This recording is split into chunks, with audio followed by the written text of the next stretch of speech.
We are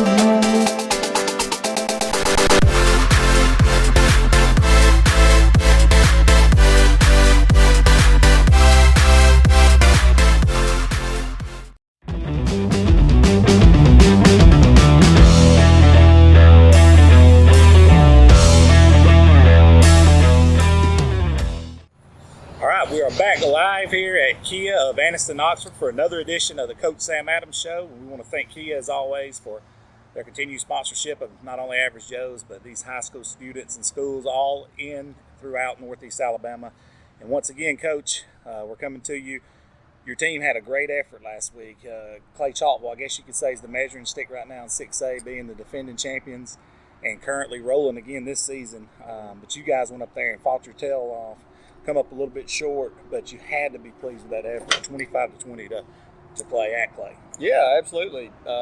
We're never excited about a loss. We've got to keep that in perspective too. But our kids played unbelievable, really, man. They played with great effort, played with great intensity. We're able to maintain that throughout the course of the game.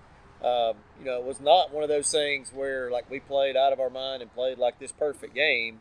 But overall, man, that's something that our kids should really be encouraged about, that we didn't play our very best, and we're still right in there toe-to-toe and had a chance to win the game against definitely the best roster in 6A.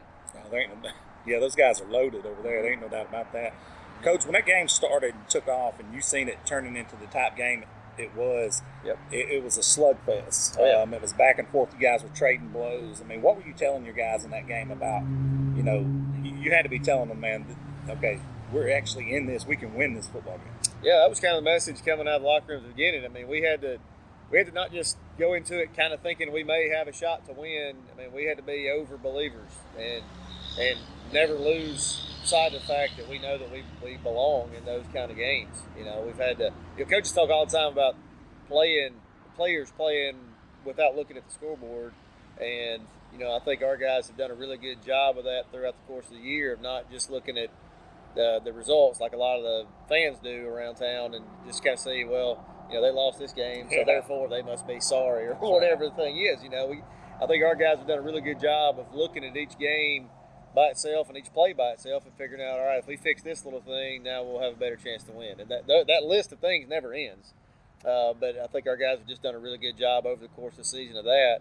And, we're finding ourselves now hopefully trending up and playing our best football down the stretch. As you said, you never, take a loss like it's something great. But from a confidence standpoint, what do you think this game did for your team to know you can trade blows with the best roster in 6A? Yeah, I think it just kind of reconfirmed the things that we've been preaching to them, that the opponent doesn't matter. The scoreboard doesn't matter.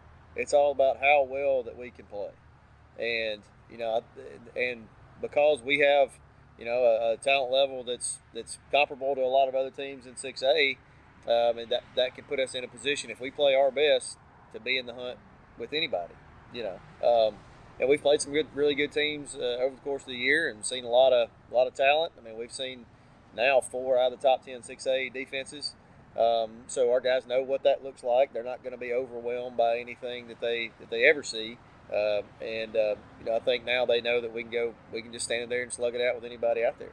With this region you're in, the blows never stop coming. Again, you're playing on paper the number 2 team in this region now, especially after they beat Pinson Valley. Center Point coming up, and they're a dynamic team with a lot of weapons across the board. And they spread you out with Jabari Collier and their running back Bruce is really good as well. But they got guys everywhere. What have you seen from them on film? Well, they're explosive, just like you said. I think it's important to know that Center Point may not be like what most people would deem a name brand team in 6A. They just moved up from 5A, and a lot of times people just make assumptions about that because the team was in a lower class that they automatically won't be able to make a run at it. That's definitely not the case with Center Point. They've got explosive guys on the field that can score from anywhere, and they have against almost every team that they've played. They've scored a lot of points, and they're playing with a lot of confidence right now, as they should be. If we were sitting here 7-1 and just come off a win over Pinson Valley, we'd be playing with a lot of confidence too. And as of right now, they are the number 2 team in the region. They have a lot to play for. If they were to win this game, they would finish as the number 2 seed. If we were to win the game, then now it's going to be in a 3-way tie for second with us, Benson Valley, Centerpoint, and all those tiebreakers will go into effect, and we wouldn't know who's going to end up where until after the Week 10 games are done. But they're obviously a really good opponent.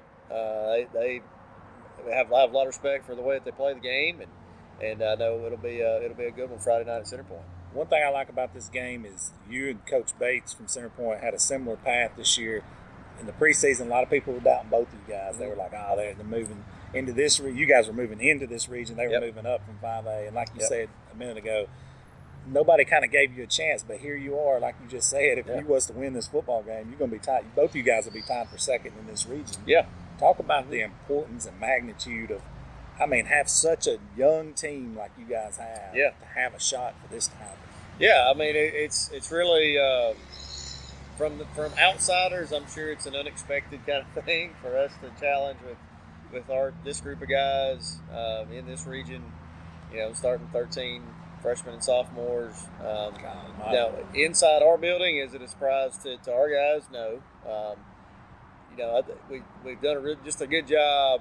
We, meaning our players, have done a good job of just keeping everything in perspective throughout the course of the year. And this is a huge game for us, but now we know exactly what it feels like. We know what that atmosphere is going to feel like in a huge game, and hopefully that'll be very beneficial for us, just having gone through those kind of experiences. And the development of Mason Mims over this season, Coach. Yeah. When you go on the road or go into any game, really, whether it be at home or on the road, how much more comfortable are you now than you were before this season started with him? Yeah, this is going to sound like probably an unexpected answer, but I'm no more comfortable now than I was with him at the very beginning. I've had 100% confidence in him from the first time we went out there against James Clemens in the preseason. But nothing he's done has shocked me or taken me by surprise. I haven't been, surprised at the way that he's performed. The other night against Clay, he finishes 18 for 23. And that with the guys that playing against, that's hard to do. You better believe it. I think there's a lot of teams in the state that would like to go 18 for 23 and practice on air. That's right. And he's able to stand in there, take some throws. Take some hits as he's making a throw. And, we didn't have a fantastic, great number of yards in that game. We finished with 130-something yards passing. But we knew that was kind of going to be the way it was. We're not going to be able to run by those guys, And we had a couple shots to get it down the field, and it's hard to protect against a team like Clay. That's right. So we knew we were going to have to kind of pick and choose our spots. But, Mason has done a very good job of just staying level-headed the entire time, and he just does his job. He's not the most flashy guy. He's extremely accurate. He makes quick decisions. He makes very reliable decisions, and he gets the ball to the guys he needs to get it to, and that's why he's one of the best in the state. You got that right, and the reason I ask you that is because when you're coming down the stretch here in these all-important games, like obviously the Centerpoint, and over into this playoffs, if you look back in the history of 6A over the last 5 to 7 years, every one of those teams has had really quality quarterbacks. Absolutely. Whether it be, Zach Pyre and Bo Nix, it may be Trey Higgins. All these teams, Caleb last year from Clay, they all had good quarterbacks. So that's the reason I ask you that question. Yep. You have to have it going in these 6A playoffs. Absolutely. In 6A football, large school football, you cannot be one-dimensional. That's right.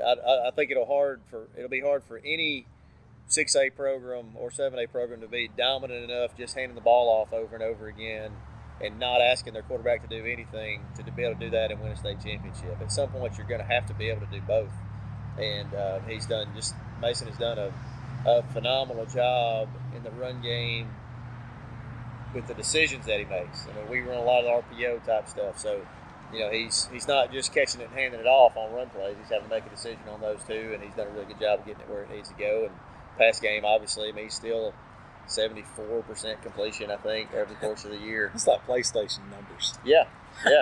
74% in this region. It's unreal. It's unreal. Plus your non-region games are no cakewalks either. True, yeah. And he's pushing, I don't remember the exact number, he's up around 20 touchdowns, 4 interceptions. And 2 of those came in the first game of the year.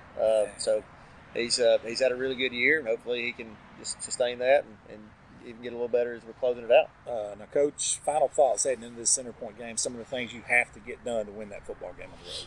Well, we got to be able to tackle those guys and limit the big plays. That's what you watch them on film, and it doesn't take long, no matter who you're seeing them against, that they're ripping a 50, 60, 70-yard touchdown run with the quarterback or the running back, and it's not going to happen with one guy tackling them.